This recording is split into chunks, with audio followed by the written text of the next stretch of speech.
Good morning, welcome to a quick and early miracles. Today I will be talking about how to work together, and this could alternatively maybe titled how to get over yourself.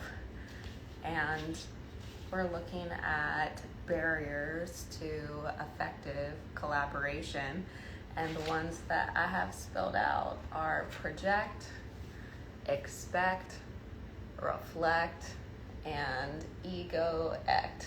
Just want to keep with the rhyme there. I'm also open to anything that you guys have and want to talk about, so do holler. Okay, so when you're relating to somebody, or let's see what might be a cooler way to say that, when you be relating, when you're working with somebody at your job or with your friends, or you're interacting with your family and there's tension or discord or the shit isn't working that great, there could be a variety of things in play. And our first little Western inclination is to say, like, you doing this to me, this your fault, you crazy, if you fix, if you better, then this different, stop. And while there might be a place for that, and there actually might be some truth to that, it generally seems like it's a lot more you than you'd at first think.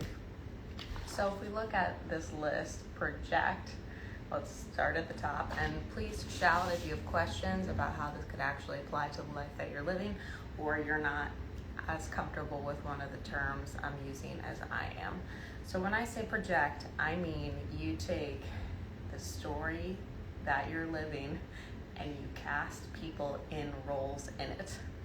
For example, let's say that you had an early childhood environment that disempowered you. You would have learned to tell a story, in some cases, about being a victim. You likely are not running around telling everybody, like, I'm a victim, I'm a victim, I'm a victim. What you're likely saying is, these people are doing this to me and I can't do anything about it. I'm stuck. I can't. They're this, they're that. You would be living the story of a victim. You could also, while still living that same story, live one as a hero, where you need to be better than people around you so you feel important or worthy, or etc. And again, the inner narrator, your inner voice inside, is not likely say, like, do this because then we can talk about how you're a hero. What you hear is probably like, nobody understands me because I'm so much more advanced at this, or I'm the only one that can do this. So let's say that those are the templates that you're working with, the stories that you're living, and they will seem so fucking real to you. It's crazy. It actually is a little, and that's an interesting thing to unpack. But at a society level, most of us are living stories in those ways. We're trained from this protagonist viewpoint that we see in movies, where you have generally a central character or several central characters through which the story unfolds. And so there are all of these people around them living equally as important and exciting lives, but you focus on the one. You kind of have this idea that what they're doing and how they feel and what they want or need is more important than what everybody else is doing. Anyhow, so we're living out this story unconsciously of either being a victim or a hero, or it could be a number of things. And when you are that, you will project and cast other people into your story, which means that for you to continue to stay disempowered, you need someone to have power over you, which means you will cast somebody in that role. You will say, like, you can be the jailer in my story. You can be the unreasonable boss in my story. The people that you cast in those roles may or may not be anything like that. There might be a threat of it, but you will literally project onto them who you need them to be so you can continue to be and live out your story. In those instances, for all of these, I'll try to talk to, like, if you think or you're not sure what can you do, the first thing is to kind of zoom out. Wherever you can find your zoom button, zoom out, and you breathe. And you let, if you are doing that, be okay. Always accept and love yourself no matter what you're doing, because you will not, it seems, come back to a place of function with others if you're rejecting yourself. I was looking, actually, this book, I had a client the other day, and this is a David Hawkins book, and he talks about, he has this little map of consciousness, and at the very bottom of it is guilt and shame. So from his research, he found that the lowest vibrations that a person can hold correspond to the feelings of guilt and shame, which is to say, from my vantage point, map of consciousness is the same as like a dimmer switch. And the higher the dimmer switch, the more light in the room, the easier it is to see what you're doing to yourself and to other people. Which means that this would be like the dimmer switch almost the whole way clicked off, which means it would be really hard for you to see yourself and see what is, which would make it more likely that you'll, do some stupid shit. And the stupid shit is like not take care of yourself the whole way, not remember that your future self is the same and as important as your current self. You might cause drama, you might, you could do a bunch of different things in a place of guilt and shame. So let's say you're listening to this and you're like, oh man, maybe that's me. That's okay. It's okay. It's okay. It's okay. It's great that you're even asking questions. And if you weren't, that's okay too. All in divine timing. So the next category, if you have any questions on that one, let me know, is expect. And this is kind of similar to project, but it's a lot less personal. So expect is something that you kind of been conditioned to believe. So you might expect that women who are pretty are dumb. You might expect that if you have a job that's not professional, that they won't be happy, fulfilled, or you expect if you make this choice, this thing will happen, and you put that on people as well. So let's say that you expect that if you give somebody a rock, they need to give you a rock back. They might not expect that. They might not have that same belief. And so you make your move, you give them your rock, and then you hold them to an uncommunicated expectation, and one you might not even have communicated with yourself. I posted yesterday or 2 days ago, nose-to-nose communication, where you're taking what you know the whole way till it's known in the other one, and that is that's a lot around communicating expectations. And it starts with no instead of talk, because you might not even know what you're over there expecting. We're so silly when you really get in there. So expecting could cause problems in interpersonal dynamics, because you're assuming that the same way you think, what you prefer, how you operate is one, how they should, but two is preferable to what they would. So you're feeling disappointment or anger or frustration because you're expecting something that hasn't been clearly communicated. All right. And let's say even if it is communicated and they don't care, that's okay too. And we'll get back, I think maybe in a later episode about what to do in those cases. The next one is reflect. Ooh, buddy, you can make a lot of money in the reflect category.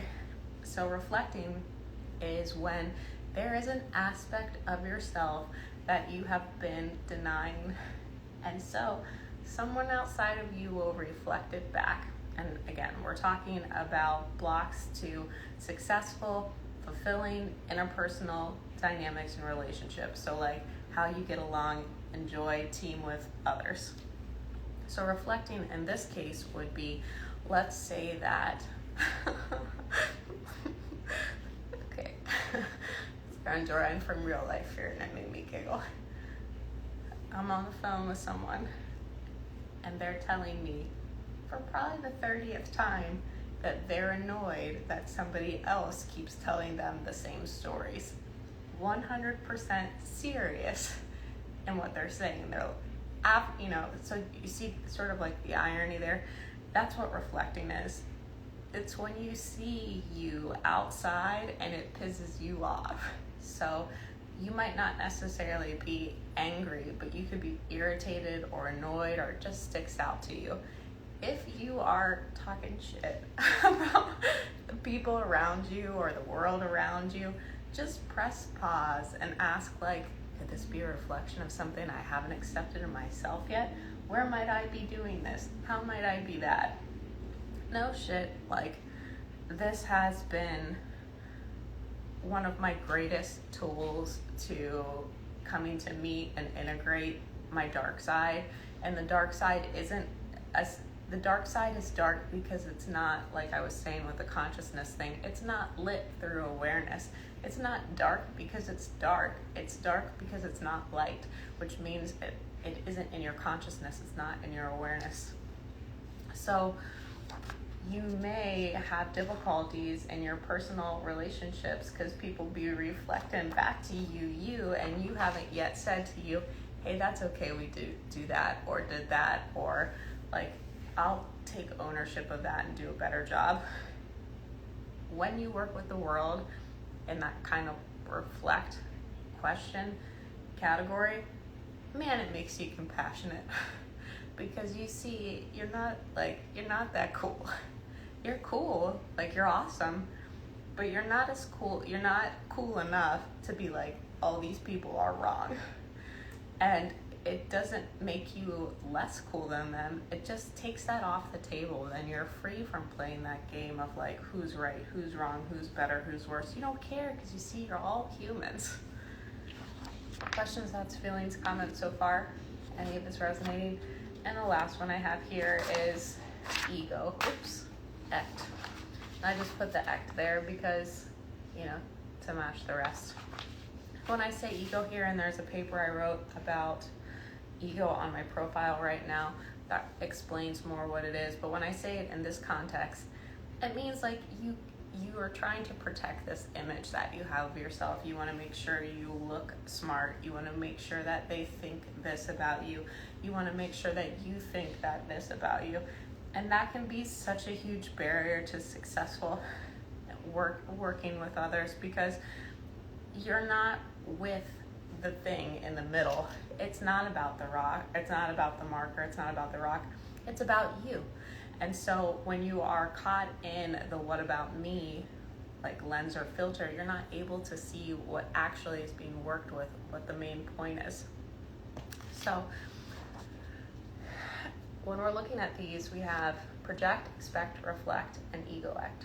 And they're all interrelated, but the main point is that rather than push upon the world around you the discomfort that you have, it's coming from you, it's coming from this, it's your fault, it's this, it's that, you just zoom out, take a second, breathe back, and look through these different ways that you could take greater ownership of your own experience. And so I'm gonna wrap up, and if anybody has any thoughts, feelings, comments, or questions before we roll out, let me know. Self-perception can at times be a big hindrance in life. When you say that, Kevin, do you mean your perception of yourself or your individual perception of what's happening? In any case, I'm gonna say yes. Okay, so rolling it back. Today I was talking about barriers to successful, fulfilling interpersonal collaborations at a personal, professional, neighborly level. And I broke it into these 4 categories that you could look at. And the first one is project. And that's when you're living out your personal story, generally subconsciously, unconsciously, in a way that you cast different people in roles.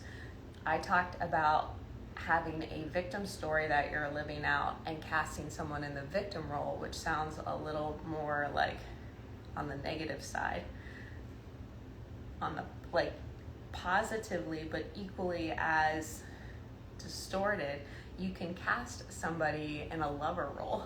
So a lot of the templates that we use to think are from movies, and a lot of them are love stories.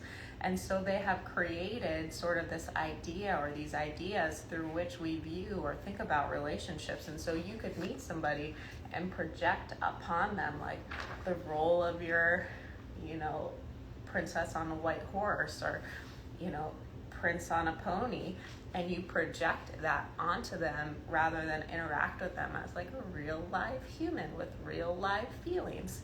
So in projecting, you essentially objectify other people in a way that allows for you to continue to stay in a dynamic that's comfortable to you. It's a little bit, I don't want to say delusional, because like at the beginning of that category, when I went through the first time, I emphasized we're all sort of living this out, because we're all trying essentially on some level to understand what's happening, and you can't. So we're all essentially projecting meaning onto a meaningless world to try to make sense of it, sometimes more successfully than others. So just being aware that that's something that you might be doing can make space for you to see if there is a way to be closer to the ground. So I'm always saying, like, get on the ground, get on the ground. Like what is quote unquote real versus what have you thought about what is? What's the story that you're telling around what is versus what is, very simply. Learning to just let go and be yourself as opposed to keeping up an image. Thankfully, I learned that lesson long ago, but it was a tough journey. Yeah. Like I was saying with the protagonist kind of coaching that we have, you really do hold tight to this idea of who or you should be or what it should look like and how it should fit. And it can be a long and hard journey to dismantle that because you are really attached to it. I call it psyche safety, and it's this idea that you won't be loved. And so you'll do all kinds of wild stuff to maintain what you think is essential for you to connect with other people and get love or acceptance. One way to get out of that is to love and accept yourself, even if you're doing weird stuff like that. And then you won't need it from the outside, and it makes the dismantling process, a lot more comfortable. The next one is expect. Expect is when you take what you believe to be true about the world, how you operate, and you expect that from other people without maybe even communicating it. If you hold yourself to a standard where you like to respond to text messages immediately, you might expect other people to value that in the same way, and when they don't, you feel some type of way about it. But let's say that they're of the mindset that they want to be able to respond from a place of calmness and centeredness, and so for them, if you respond right away, it's insulting. See what I'm saying? So it's like both parties have something to what they're doing, and it's allowing that what you expect might not necessarily be right, and asking questions. I have this little question here. If you don't know, ask. If you don't know, ask.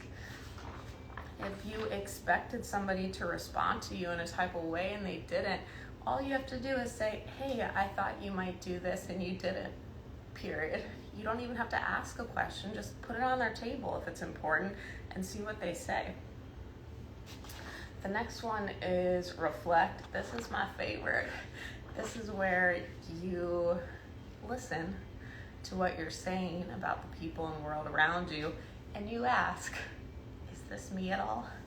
And so if you're saying like, those people don't care about this, they're not using their time like that, see if you can take that same accusation, put some love around it, and then shop your own life and see like, is this true here? Am I doing this in any way, shape, or form? Is there a place for me to call that aspect of myself home? And essentially that's shadow work, and that is like the spiritual journey. And I really don't necessarily think it's like the life journey, the coming to know the self journey, because there's nothing that's not spiritual, but the shadow part of that is like the most impactful work you can and will do from my vantage point, because the other stuff is natural. You are this beach ball that just rises up in water. Like the shadow, the mind, like that stuff is what holds you underwater. You don't have to do anything to get the beach ball up. The beach ball goes. You just have to, it's like the not doing. And that's why a lot of the mystics and sages are saying like, oh, it's about unlearning. Yeah, because the beach ball lifts on its own. And one of the things that constrains it is when you have thought, when you think that you're not good enough, and rather than really be able to sit next to that part of you and say like, hey buddy, like that's whack, but I love you. It's a little like, we're not really trained to do that, and it can be a little challenging at first. And so instead we take that aspect of ourselves and we paint it onto something outside of us, and then we have a relationship with that aspect of ourselves that's usually contentious or uncomfortable or causes a lot of pain, when really it's just you. It's just you. And you know, whether or not the other person actually has that attribute, like TBD, sometimes they do, sometimes they don't. You know, sometimes you can call somebody into your experience that actually has that trait. Sometimes you just see it in them when it's not really there. And then the last one is the ego. And that's where you have something within you, between you and the thing. So you care more about what it means to or for you or about you rather than the thing. So to be egoless is to not really have an idea of the self. And, you know, there are functions to an ego, and that's something that gets a lot of like shit. But it's, you know, as neutral as anything else. You know, this marker, which I must have, I don't know if it was this marker or another marker, but I must have been sitting against it last night when I was working, and it bled through my sweatpants. I got it all over my sheets. So, an earlier version of me might have spent some time really exploring what that meant. The newer version, I'm allowing myself to be settled in some of those deeper questions. And I also, and you can do this, you can dig for stuff, or you can ask it to be revealed. And I don't know what your relationship with yourself is like, because I'm sitting in a room full of, you know, a bunch of people, but the shit, if it doesn't work, you know, there's not, you can comb through your mind, and you'll be limited perceptually by what you think to look for, or what you perceive by what you think to look for, what you think about, blah, blah, blah. But if you just relax back and become curious, often the info will just come to you if you need it, and it's beautiful. So that's probably what I'll do about the blue marker. Okay, that concludes my presentation for today. And then the tools here, and it really is just to zoom out, breathe, and love yourself. And, you know, find humor where you find humor. And if you're not sure, it's super helpful to team with people on this. So if you are trying to get this awareness of yourself and see where you might be projecting, expecting, reflecting, ego-actingly, like, ask some questions. And people, from my experience, are generally like, you know, at first they might be like, huh? But it does make sense to ask clarifying questions, and it's a great tool that then you give to somebody else that they can use in their own world. So if you're asking like, hey, I heard this, is that what you meant? Hey, this is really upsetting to me. I'm not sure I'm doing this anywhere. Can you tell me, what do you see? Like, ask some questions. Let it be fun. All right, anybody, anything before I close today? Really nice to see everyone out. Thank you so much. This concludes the 12th or 13th episode of the Quick and Early Miracles series. I'll be out here for 5 weeks, or as long as I'm inspired. And I'm also filming Being in Love, although I haven't done that one for a few days because we're covering so much here in the morning. And then the other thing, if you are, like, another way to work on this is with somebody. I work with people. You're wonderful. Hello. If you want to work with me, I would love to help you. I've got a lot of experience in helping people through this process in a way that's as comfortable, fun, and easy as possible. And it does make a difference if you have somebody on the outside who can help you see how you're seen. So you can look at my website for that, haveabook.com. I also have art for sale right now, and you can get custom pieces, and I have a oracle deck you can order on my website as well. These are printing at cost, and they have a little digital ebook with them, but I think they're cute and fun, and a little worksheet. So if you're interested in that, or you have a practice with divination tools, you might like to look at it. Feel free to message me and ask any questions. And everybody have a really great day.